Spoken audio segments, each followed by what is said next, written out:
So if we can go straight into the next video, if that's okay, and then we'll have a look and see what she says next. And I'm not saying this for all Islamic men or Muslim men, but is it possible that if men grow up learning what you just said and they go to countries where women aren't covered, and the reason women are covered in their country is to avoid sexual violence, is it possible that that could increase the tendency towards sexual violence for women who aren't covered? So the main point of her question, as you all have heard, is basically when Muslim men come to countries where women aren't dressed modestly, will sexual violence towards women increase? Which is the main question. The main question she's asking. It's a very common question. And it all ties into this issue of, in Muslim majority countries, most of the women dress modestly, and obviously in the Western countries they don't anymore. It's a new thing, must say, it's a new thing, but they don't anymore. Rizwana, what's your take on that kind of question? I mean, my first take on it is that yes, Muslim women dress modestly. One of the reasons why we dress modestly is to bolster a peaceful society. It is not specifically to stop sexual violence from men, because in a properly functioning Islamic society, both genders have a role to play. And the role of Muslim women is to cover their beauty such that...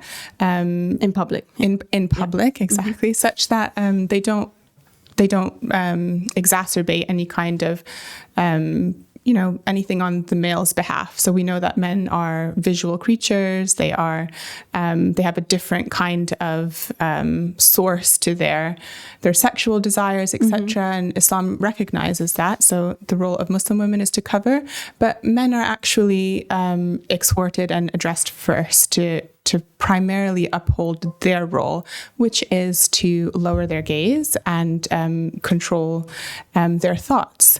So that is really clearly put forth in the Quran. So if we're saying that, Muslim men are coming to these shores, if we're going to repeat this really racist dog whistle kind of, trope, and say that immigrant men are coming and they're seeing undressed women, well, the first responsibility is on those men. If we're talking about if they're following Islam, true Islam to the letter, which is that they are meant to lower their gaze, control their thoughts, and protect society in that way. That is the onus is on them.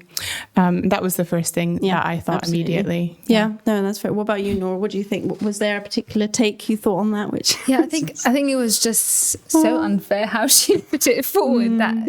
She's just putting it like, obviously we can see that the prevalence of rape has just increased in the last years. Yeah, and also it could be the rape. It could be how rape is reported. It could be that society hasn't actually really changed, but it's more of the woman reporting the rape and the sexual assault or violence more. But it's really unfair for these men that are actually trying to come and then establish their life to just say, oh, they are actually coming and just provoking certain... But she's also pointing the lens directly at these asylum seekers and Muslim men, when there is an endemic problem with sexual harassment and sexual violence that we can see even in our schools in Britain. Like, there is a huge push to educate men on how to treat women, right? So if we look at that, and if we look at actually the violence that women receive is the same as it's ever been. The most risk a woman has is from someone she knows. It's not from someone random coming to our shores. It is statistically proven that it is usually through a known partner. And absolutely. That's a fact. Yes, absolutely. Yes. And sexual violence is a problem globally wherever you go. So whether you go into Muslim majority countries where Muslim women are covered up, there is still a problem with sexual violence there. There's still a problem with sexual violence here, where, I actually had this as a comment under one of my videos quite a while ago, where someone said, well, actually, men are getting used to the fact that women don't dress as modestly and they're uncovered. So surely the logic is that if they're more exposed to women who are uncovered, they'd get used to it, and so there'd be less sexual violence. But actually, I mean, you look in society, that's not the case, because sexual violence is still rampant here. Yes. And we've had a long enough period of time for men to be used to women being dress the way they are here, and for them to get used to that, and then therefore sexual violence statistics to actually improve. But that's not the case. It's still a problem here. So it's in the whole world. In the whole world, exactly. And then you can't say it's just a flow of immigrants or asylum seekers that is just ramping the numbers up. Like it's very, there's no,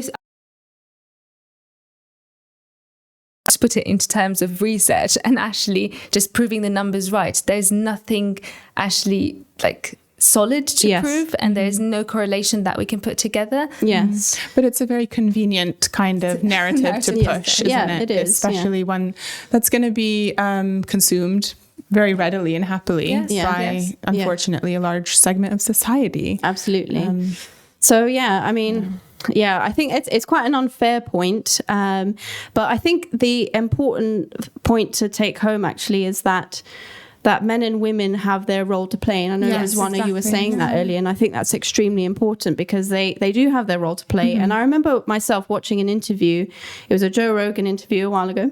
And it was talking about this issue about how men are, the way they see women is different to how women see men, and how they're aroused or whatever. It's very different. And I was quite surprised in a way, like when I was listening to his interview, he was just being very honest, and his panelists were just being honest. This is just how it is, but women don't understand this. And I think obviously Islam being a global religion, it's for everybody, and it's for every society, and it's in our very nature, and it's trying to address the fact that we don't live in a perfect world. We're not perfect.